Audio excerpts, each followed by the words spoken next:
Suite de notre édition spéciale dans 1h30, coup d'envoi donc de cet Euro 2016 avec cette première rencontre France-Roumanie. La France qui fait partie des favoris aujourd'hui, on peut le dire, mais elle n'est pas la seule. On va faire le point en images, si vous le voulez bien, sur les autres favoris avec Lucie Debiol. C'est l'objectif du pays organisateur, gagner l'Euro à domicile en France. Les Bleus d'Antoine Griezmann et Paul Pogba sont attendus au tournant. Le capitaine tricolore fait tout pour faire baisser la pression. On ne se sent pas comme des favoris. On n'a rien fait, on n'a rien prouvé encore. Si on veut se comparer à d'autres équipes comme l'Espagne ou l'Allemagne, championne d'Europe en titre et championne du monde en titre. Par contre, le fait de pouvoir jouer, évoluer sur le sol français nous donne également un petit point positif. Autre favori dans la course au titre, l'Allemagne. Les champions du monde 2014 se présentent avec l'envie de faire le doublé. La Mannschaft pourra notamment compter sur des joueurs d'expérience comme le gardien de but Manuel Neuer ou l'attaquant du Bayern Thomas Müller. Après son élimination surprise du mondial il y a 2 ans, l'Espagne, elle, sera revancharde. Les anciens Iker Casillas ou Gérard Piqué seront de la partie, mais le pays compte aussi sur une attaque renouvelée. Pour la Belgique, Eden Hazard ou Kevin De Bruyne devraient faire briller leur équipe. Une génération dorée, 2e au classement FIFA. L'Italie, toujours dangereuse, l'Angleterre qui bénéficie d'un tableau plutôt dégagé jusqu'au dernier carré, ou encore le Portugal de Cristiano Ronaldo peuvent aussi rivaliser. Quand on a le meilleur joueur du monde sur le terrain, ça ne peut qu'apporter parce que ça met une pression même psychologique sur les adversaires. Parce qu'ils se disent Cristiano est là. Un peu comme quand ils jouent avec le Real, dès que Cristiano est là, tout de suite ça change le jeu. Autre équipe qui pourrait faire parler d'elle, la Suède. Peut-être pas pour son football, mais à coup sûr pour son attaquant vedette, Zlatan Ibrahimovic. Allez Florent Audeau, quand même la France, on est quand même dans un bon groupe de poules quand même, parce qu'on est face à la Suisse, face à l'Albanie, face à la Roumanie. C'est quand même pas les équipes les plus compliquées. Bien sûr, ce sont des adversaires abordables. On en a parlé un petit peu de la Roumanie, hein, vous l'avez dit, meilleure défense de cette phase de qualification avec seulement 2 buts encaissés sur 10. Pour beaucoup d'observateurs, d'ailleurs, l'adversaire le plus coriace, peut-être parce que justement c'est ce premier match. Et vous l'avez dit, Lizarazu sait qu'un match d'ouverture, il y a beaucoup de pression autour de ce premier match. L'Albanie, eh bien, elle est 42e au classement FIFA. C'est la nation la moins bien classée de tout cet Euro. Hein. Donc, normalement, les Français devraient passer. Mais on sait que l'Albanie a battu l'équipe de France l'année dernière, 1-0, hein, emmené notamment par Lorik Sana. Après match nul, voilà, à domicile. À domicile 0-0. L'Albanie a quand même pris 3 points. 4 points sur 6. Et une victoire de l'Albanie donc sur ses terres contre l'équipe de France, emmenée notamment par Lorik Sana, qu'on connaît bien en France, qui est passé par le PSG, l'OM et Nantes. Et puis la Suisse, hein, le meilleur ennemi de la France, qu'on rencontre pratiquement à chaque compétition.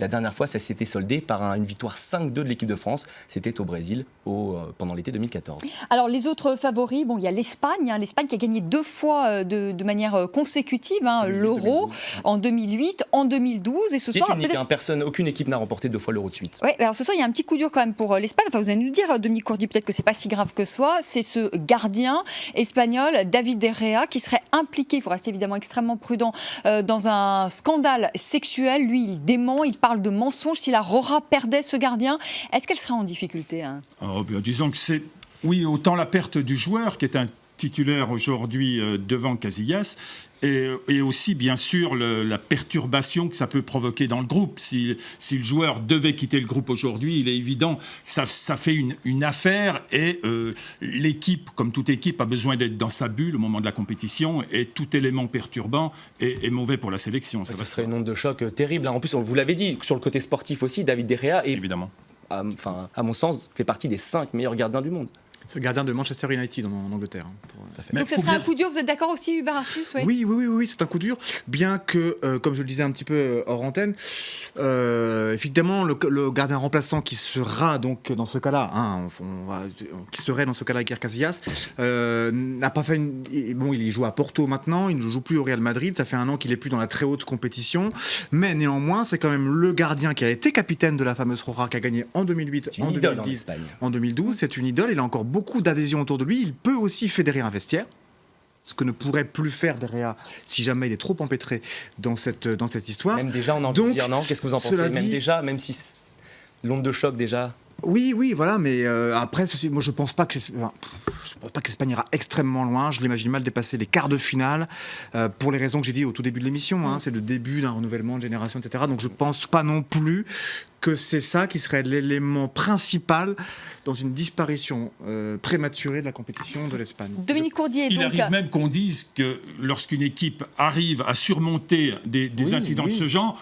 on arrive à dire a posteriori que ça a ressoudé les équipes, que tout le monde s'est resserré, on s'est serré les coudes pour affronter justement l'adversité. L'Italie est arrivée en finale en 2000 contre la France, justement, après la blessure en quart de finale de Gianluigi Buffon, qui est toujours là, mais qui était déjà là en 2000, et c'est Toldo qui l'a remplacé. C'est Toldo qui arrête des tirs au but dans une séance extraordinaire contre les Pays-Bas en demi-finale. Tout le monde se rappelle la demi-finale Italie-Pays-Bas, c'était magique.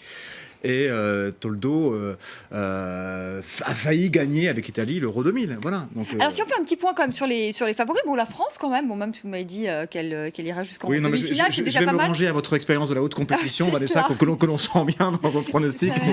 D'accord. Donc la France, l'Allemagne. Bon, l'Allemagne, championne qui a décroché la Coupe du Monde, au Brésil, on s'en souvient. Qui d'autre? Alors France, Allemagne, qui encore? Je mise sur un outsider. J'aimerais bien qu'une équipe qui n'a jamais gagné un euro remporte un euro. Et je miserais bien sur la Belgique. La Belgique? Oui, la Belgique est une très belle équipe. Je ne miserais pas sur la Belgique, mais vous l'avez dit, Eden Hazard qui est le capitaine. Alors le problème de la Belgique, c'est qu'ils ont perdu leur capitaine, Vincent Kompany, qui est le taulier. C'est comme lorsque la France a perdu Raphaël Varane en défense centrale. Quand on perd son principal élément défensif, c'est compliqué derrière. Allez, on va retrouver, si vous le voulez bien, Karim Akiki, parce que Karim Akiki se trouve dans l'autre point névralgique ce soir de Paris. C'est pas le Stade de France, mais c'est cette fan zone qui se trouve au pied de la Tour Eiffel. Bonsoir Karim, on est maintenant à 1h30, un peu moins même d'1h30 du coup d'envoi France-Roumanie. Quelle est l'atmosphère là où vous vous trouvez au pied de la Tour Eiffel ? Écoutez, l'ambiance ici est plutôt bon enfant. L'ambiance commence à monter tout doucement. Vous pouvez entendre derrière moi la musique. Et puis, il y a des matchs de foot qui s'improvisent derrière moi. Vous voyez des enfants qui sont en train de jouer au foot avec un ballon. Il y a des groupes qui pique-niquent le soir. Il faut dire qu'il fait très bon ce soir, Vanessa. Le monde commence à arriver doucement. Il n'y a pas autant de monde qu'hier. C'est évident, on le voit bien. Il y a des mesures de sécurité, je vous le disais, qui sont draconiennes, ces mesures de sécurité. Mais les fans, les supporters arrivent tout doucement. Nous avons rencontré des supporters de toutes les nationalités. Nous avons des Brésiliens, des Albanais. Le monde entier se retrouve sous la Tour Eiffel, ici, Vanessa, pour suivre le coup d'envoi de cette compétition de l'Euro 2016. Pourquoi, Karim, il y a moins de monde qu'hier soir? Parce que finalement, on s'attendait à peut-être plus de monde ce soir qu'hier soir. Ça, finalement, un concert de David Guetta intéresse plus les Parisiens que le foot. Oui, exactement. Nous avons vu, c'est pas du tout la même population. Comme vous le voyez derrière moi, là, on est plus dans une ambiance, plutôt masculine, qui adore le foot. Hier, c'est une ambiance plus familiale.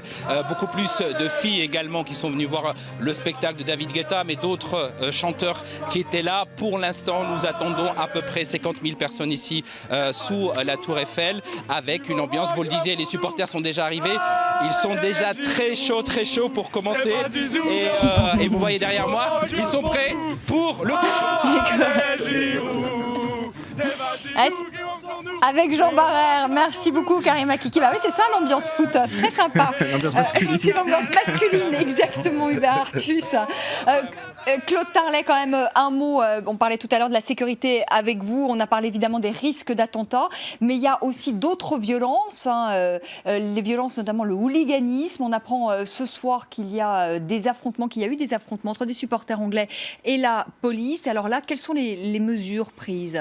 Alors, je ne suis pas le ministre de l'Intérieur, mais je peux vous dire que des dispositions importantes ont été prises parce que vous travaillez pour avec assurer notamment françaises. aux frontières, avec plus de 5000 hommes, un certain nombre de mesures, de contrôles pour lutter contre ce phénomène.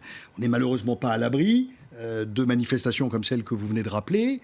Ce qui est important, c'est que, notamment dans les fan zones, qui restent, même si nous sommes prêts, une préoccupation vraiment quotidienne pour tous les acteurs de sécurité privée, on soit extrêmement rigoureux au niveau des contrôles.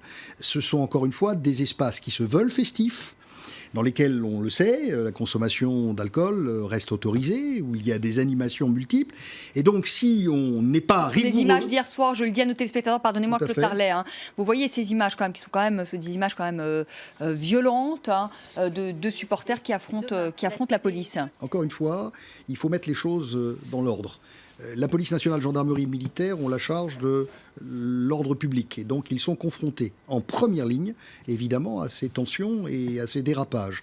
La sécurité privée, pour sa part, est dans un espace privé et elle doit veiller, au contraire, par la qualité de son travail, à ce que personne ne puisse pénétrer dans ces espaces sans avoir été correctement filtré. Donc, tous les moyens sont mis en œuvre, mais évidemment, nous sommes tous, et je pense là pouvoir le dire aussi bien pour la police, la gendarmerie, les militaires, que pour les acteurs privés, extrêmement vigilants. D'ailleurs, la manifestation qui a eu lieu hier soir dans la fan zone de Paris s'est très bien déroulée. Le dispositif a été rodé, testé, vérifié. Mais enfin, c'est chaque jour. 31 jours. Et il va falloir chaque jour se poser de nouveau les mêmes questions, renforcer, être vigilant, comme si finalement c'était la première fois. Hubert Artus, est-ce que la fête est gâchée, comme l'a dit Jacques Non, Lambert? alors C'est Jacques quand même Lambert, des mots, effectivement, a c'était dit quand même ça. fort, hein. Je sais- Président quand même du comité d'organisation de Après l'Euro, avoir- la fête est gâchée quand même. avoir Au premier participé jour, aussi c'est un peu à- rude. Hein. Non, Non, elle n'est pas gâchée. Je sais pas ce qu'il a, Jérôme Lambert, mais enfin, il avait Jérôme essayé de nous faire Lambert, le coup. j'appelle Pardon, Jacques. Jacques Bah, Lambert. j'avais raison, Jacques alors Lambert. Jacques Lambert. Ouais. Jacques Lambert, pardon. Je sais pas ce qu'il a. Il avait essayé de nous faire le coup du. Je suis sûr qu'on jouera des matchs à huis clos, etc. Non, Bon, non, il a pas il dit ça. va- Non, si, il a si, dit que, non, il a il dit a que c'était encore dit- prévu. Il a dit la fête- j'y la étais, fête, j'y étais. il a a dit. dit la perspective de jouer éventuellement un match à huis clos était prévue parce que les organisateurs doivent Oui, en disant- tout en disant prévoir, bien y qu'il a- compris le pire. Y compris Ouais, le pire. Et quand il parlait de match à huis clos, il parlait pas forcément d'ailleurs de raisons de terrorisme ou de violence. Il disait que même la météo pouvait contraindre, par exemple, à reporter un match dans un autre stade le lendemain midi, et qu'à ce moment-là, il était impossible d'établir un programme de billetterie en moins de 24 heures, et donc que le match se Mais c'est pas un déroulerait bon à huis message quand clos. même à envoyer, non? C'est pas très Alors- optimiste quand même à la veille Mais bien sûr, mais du coup d'envoi de la regardez, compétition, de dire la fête est gâchée, on va peut-être jouer des matchs à huis on parle clos. depuis 3 quarts d'heure, on a parlé autant de sécurité que de ballon rond. C'est vrai. C'est bien la preuve que le climat n'est pas terrible. Et Jacques Lambert parlait de la façon dont les visiteurs aborde aujourd'hui la France. Et pour avoir fait une petite revue de presse internationale, il faut dire qu'à l'extérieur, le rendu est encore plus terrible que celui qu'on a en France, parce qu'on présente Paris comme une ville soit assiégée, soit une ville très dangereuse, soit une ville où il ne faut pas aller. Et donc, ce climat est quand même C'est un exercice, malsain. permettez-moi, très difficile quand même, parce que assurer à la fois le succès de la compétition, parce que c'est important pour l'image de la France, c'est important pour le moral des Français, et parce qu'il faut mettre du positif dans tout cela. Et en même temps, au quotidien, avoir la tête extrêmement lucide et savoir que les risques dont on a parlé tout à l'heure existent, mais ne pas faire en sorte que ces risques pèsent d'une manière anxiogène sur le climat général de la compétition. C'est très dur.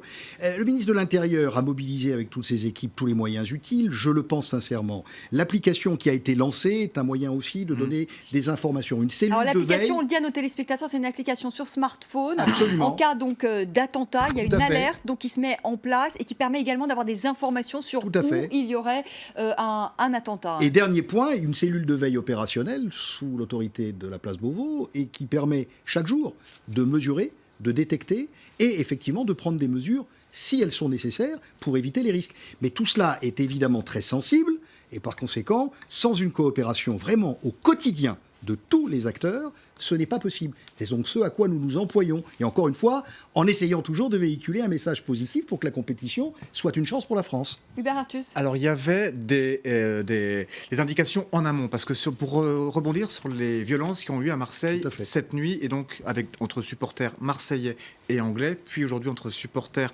et policiers. Depuis ces dernières semaines, on avait eu des vidéos, des messages sur les réseaux sociaux de hooligans anglais, belges, turcs et un peu polonais qui disaient clairement qu'ils allaient venir en France pour laver la France. Sous-entendu, enlever les mécréants musulmans. C'était dit clairement dans des vidéos, même visage flouté. On avait vu ça encore il y a quelques jours dans l'émission chez nos confrères de France 3, Pièce à conviction, c'est passé tel quel. Donc les services étaient au courant. Il y a donc des hooligans pur jus et des hooligans qui, en plus d'être hooligans, sont des hooligans fascistes, ce qui est une tendance historique du mouvement hooligan. Ça, les forces de l'ordre le savent. Autre paramètre important sur lesquels vont jouer ces hooligans racistes, c'est qu'on est en plein mois de Ramadan. Ils savent très bien que ces racistes-là, s'ils veulent, entre guillemets, buter du musulman, le musulman va être plus faible parce qu'il y a 2 chances sur 3 qu'il pratique le ramadan, le jeûne. Cela, ça donne forcément du grain à moudre pour les terroristes islamistes qui, du coup, pour qui déjà les mécréants, les rares mécréants qui ne font pas le ramadan sont justement des mécréants, mais ça leur donne en plus de grain à moudre d'une haine anti-islam sur laquelle ils vont se baser. Vous dites que la fête n'est pas gâchée, vous nous décrivez un scénario d'apocalypse. Je donne des éléments que la police savait et que peut donc anticiper. Oui, c'est vrai que c'est un peu apocalyptique, là, Hubert, tout ça. Oui, mais enfin, ça, voilà, c'est pareil. Là, on serait d'accord avec Jacques Lambert. Vu comme ça, la fête est gâchée. Mais non, elle n'est pas gâchée, parce que justement, d'une part, ce sont des éléments objectifs qui donnent donc, du coup, des informations à la police, donc elle peut les anticiper, donc les prévenir, donc les empêcher. Et il ne faut pas oublier que cet euro 2016 en France n'est jamais que la répétition d'un euro en 2020 qui va être autrement plus compliqué à organiser géopolitiquement et sportivement, et aussi au niveau de la coopération des polices européennes. En 2020, sur vœu de Michel Platini du temps où il était encore président de l'UEFA, l'euro va avoir lieu dans des pays et des villes différentes. C'est-à-dire dans 13 pays. Dans 13 pays différents et 13 villes. De l'Europe de l'Est, de l'Ukraine à la France. Ça va être quand même intensément plus compliqué à organiser. Donc du coup, autant s'entraîner dès maintenant. Allez, on va parler sport, encore 100% sport. Florent Rodeau, là, pour l'instant, Payet est titulaire pour le match d'ouverture contre la Roumanie. Ah, vous êtes content, Hubert? Vous avez parlé. Ouais. Je suis aussi un supporter de l'Olympique de Marseille, je vais passer Payet. Et c'était attendu, il y avait une balance entre Anthony Martial, côté gauche, le joueur de Manchester, et Dimitri Payet. Il a sûrement été, Dimitri Payet, joueur de West Ham, choisi pour ses coups de pied arrêtés. On sait qu'il est très bon, coup de pied direct et évidemment indirect. Il sera accompagné d'Antoine Griezmann sur le côté droit et d'Olivier Giroud en numéro 9. Le milieu de terrain devrait être composé d'N'Golo Kanté, Blaise Matuidi et Paul Pogba. En défense centrale, Patrice Evra à gauche. À droite, nous aurons Sagna en défense centrale. Moi, ce sera pas vous. Adil, ce soir, je ne jouerai pas en défense. Adil Rami, Laurent Koscielny en défense centrale et évidemment le capitaine Hugo Lloris dans les buts. C'est un choix attendu, on n'est pas surpris. Dominique Coudrier, justement sur l'équipe qui va être là ce soir. C'est une bonne équipe. Si, il y a 6 mois, on avait donné cette composition d'équipe à Didier Deschamps, il serait tombé de l'armoire. Oui. Parce que Payet, Coman, Martial n'étaient pas dans l'équipe il y a 6 mois. Il y a tous les absents. Il y a Varane, il y a Lassana Diarra, il y a Benzema, il y a toutes ces affaires. Il disait il y a quelques jours que dans ses pires cauchemars, il n'avait pas imaginé la somme de tuiles qui allait lui tomber sur la tête au cours des derniers mois. C'est pas catastrophique. Voilà, pareil, ce sont des éléments objectifs. Et aujourd'hui, il a quand même 11 joueurs, il a 23 joueurs, il a une belle équipe qui forme un bon groupe, qui a l'air de vivre très bien. Et donc, tout est réuni aujourd'hui pour bien entamer cet euro. Didier Deschamps a mis l'accent sur la vie de groupe, justement. Il n'a pas pris les meilleurs joueurs, il a pris le meilleur groupe, les joueurs qui s'entendent le mieux ensemble. Et c'est un élément très important de la liste de Didier Deschamps. Joachim Löw avait fait pareil, et puis Aimé Jacquet avait fait pareil. Et l'absence de Benzema ne va pas peser? Je pense pas qu'elle va... Parce que pareil, de toute façon, Benzema, d'une part, faut pas oublier que, et là, c'est à l'honneur de Deschamps, il l'a toujours soutenu, même pendant les très très longs matchs où il n'avait pas marqué, entre 2011 et 2013. Il n'est pas si performant que ça en équipe de France. Il avait fait une bonne Coupe du Monde, mais pas non plus une Coupe du Monde de superstar. Je pense au contraire que, mais comme l'équipe de France de 96-98, qui s'était volontairement passé de Cantona en attaque, alors qu'à l'époque, c'était un des meilleurs joueurs du monde. Et David Ginola, qui était le meilleur joueur du championnat d'Angleterre. Ils ont quand même gagné. Voilà, donc je pense que, effectivement... On est armé pour la défense? Alors, derrière, c'est un peu plus problématique. C'est le grand chantier de l'équipe. Pour l'attaque, on est bon. Mais au football, vous savez, il suffit de marquer un but de plus que ce qu'on encaisse. C'est ce que fait la France ces derniers temps, et ça se passe bien. Oui, mais ce qu'elle fait contre le Cameroun, ce qu'elle fait contre... Est-ce qu'elle sera... Alors, elle a fait au match amical le 13 novembre, c'est un match amical contre l'Allemagne. Mais une équipe suffisamment rodée, et je pense par exemple l'Allemagne, ou même peut-être la Belgique, justement, voire même l'Autriche ou la Turquie, qui ont fait des très bons éliminatoires, et sur qui je mettrais une pièce pour arriver en 5e ou 6e position. Il suffit de casser l'équipe en deux, de couper les transmissions, de ne plus permettre celle de l'arrière vers l'avant, et hop, on marque 2 buts, et l'équipe n'ayant plus la balle, puisque n'ayant plus de transmission, ne marque plus de but. C'est vrai que c'est la même chose en matière de sécurité. Allez, vous restez avec moi, on va tout de suite accueillir Anthony Saint-Léger pour tout ce qui a fait le buzz sur les réseaux sociaux, mais surtout on va parler évidemment ce soir de cet Euro 2016 qu'on en dit sur les réseaux sociaux. Je vous montre là le ballon qu'on verra donc ce soir sur le terrain. Ça sera on a vu que vous l'aimiez bien, le ballon. Oui. Ouais, je l'ai gardé là pendant 2 heures. Voilà, c'est mon côté footeux. Vous allez garder pendant 1 mois. Voilà. Dans 1h10 maintenant, il sera ce ballon au centre du Stade de France. Voilà pour ce coup d'envoi France-Roumanie. Anthony Saint-Léger.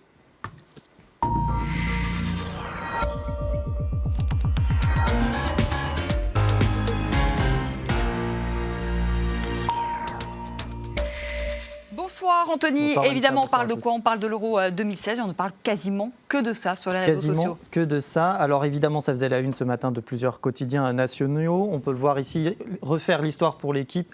Place à la fête pour le Parisien ou encore au rythme des Bleus pour la Croix. Et justement, au rythme des Bleus, eh bien, de nombreux internautes y étaient dès ce matin. Jour J, nous disait Laurence. On sentait l'excitation et la hâte d'être enfin arrivé à ce jour J de l'Euro. Ou encore cet autre internaute avec ce petit gif. Moi, quand je réalise que ce soir, c'est France-Roumanie.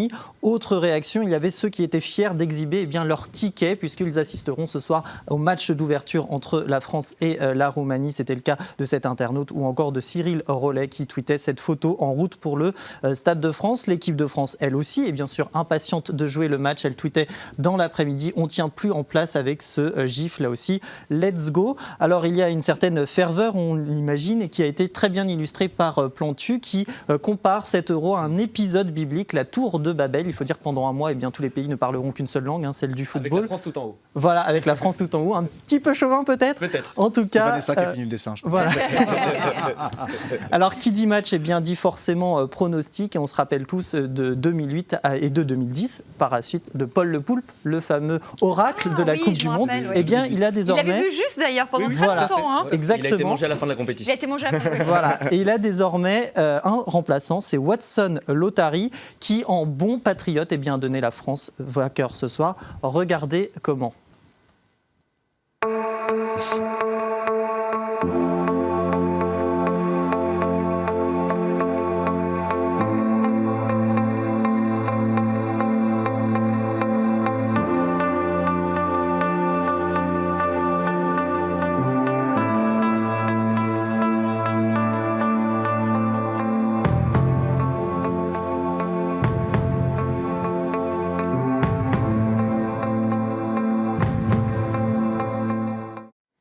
Alors ça a beaucoup amusé les internautes et puis il y a eu beaucoup d'autres dessins, notamment concernant le contexte sécuritaire et social dans lequel s'ouvre cet Euro, avec ce dessin de Placide, Allez la France, où on voit François Hollande en fin de zone jonché de détritus et de rats, ou encore cet autre dessin Sulcier qui voit Hollande est très foot. On le sait que le président est supporter de l'équipe de France évidemment, mais de foot de manière générale, et qui tacle les décisions économiques et sociales. 25e but contre son camp au profit de son adversaire, la finance.